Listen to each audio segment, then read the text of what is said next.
One word to describe Jeff. Committed. In the good sense, not in the sort of funny farm sense. That fateful night, the car was stalled upon the railroad track.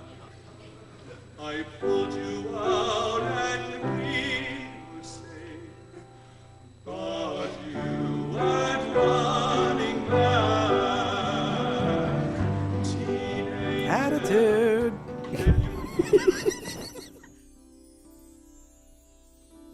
Compassion.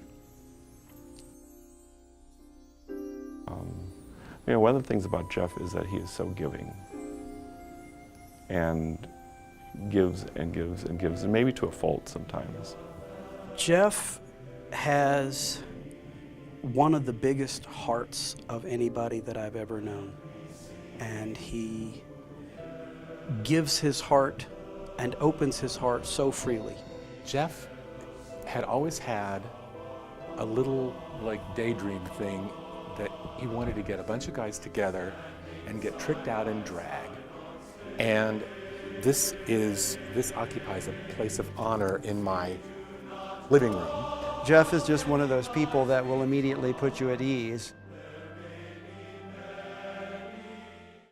Jeff's helped us to know that the music that we sing goes beyond just the concert.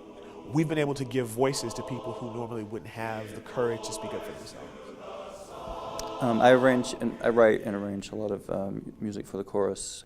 And when I came back, one of the first things that Jeff did was ask me for an arrangement. And it showed me that he trusted me and that he had faith in me. He was very responsible for seeing something that I was able to do and pushing me out there and giving me an opportunity. And it was a joy.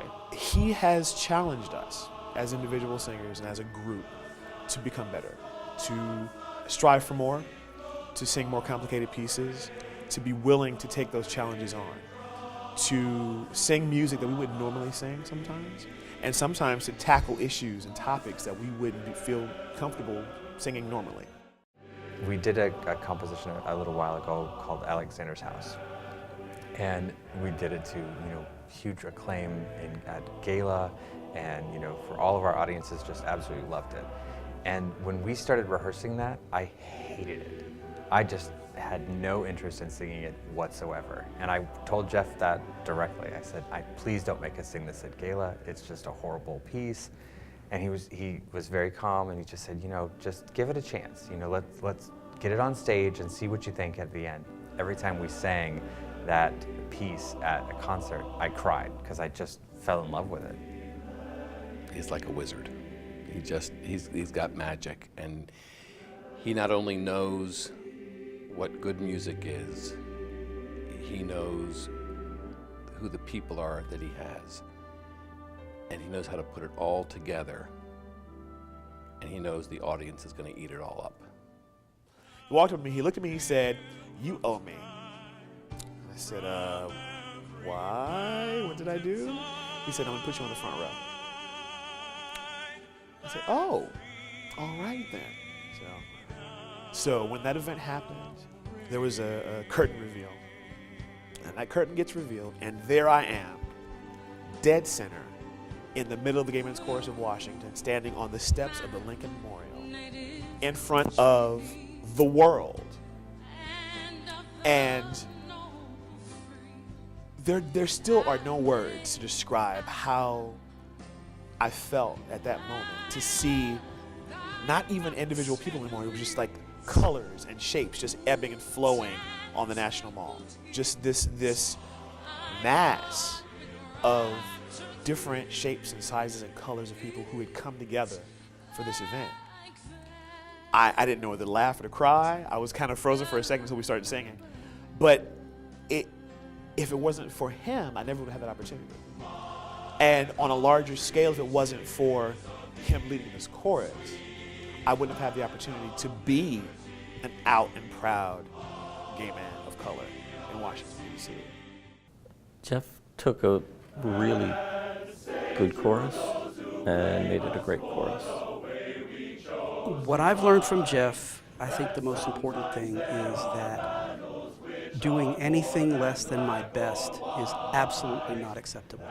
Our game is much higher now, and I think it's because Jeff has pushed us all there. It's very hard to think of GMCW without Jeff Buhrman being a part of that thought process. You know, everything from commission pieces to every rehearsal, every concert, seeing him in the pit, having him teach, not only just kind of give us the music, but also teach us how to go in and how to learn to be better singers and better performers. It's going to be hard for the chorus. I mean, he's been such a big part of it for a long time, but he's also leaving behind this really great history and this really great foundation. It's just going to be under a different direction. What of Jeff will remain? The music. The music. He's taught me so much about singing.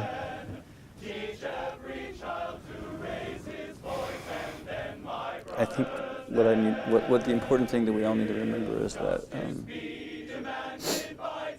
GMCW is bigger than any one person.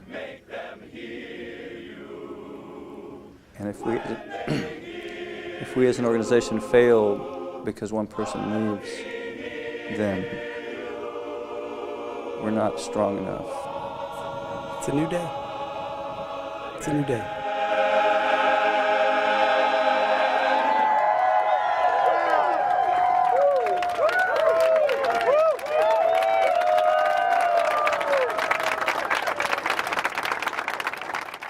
And say to those who blame us for the way we chose to fight, that sometimes there are battles which are more than black or white. And I could not put down my sword when justice was my right. Make them hear you. Make them hear you. And they've heard you. From the finest concert halls to the hallowed halls of our nation's Supreme Court, sharing the stage with the best of Broadway and Hollywood, and gaining the love and appreciation of millions in classrooms, in churches, before vast audiences and intimate venues, both local and abroad. The Gay Men's Chorus of Washington has well earned its status as one of the best male choral groups in the country. Jeff, congratulations for over 25 years of leadership, for providing a voice of courage and hope in a world that still fears and hates those that are different.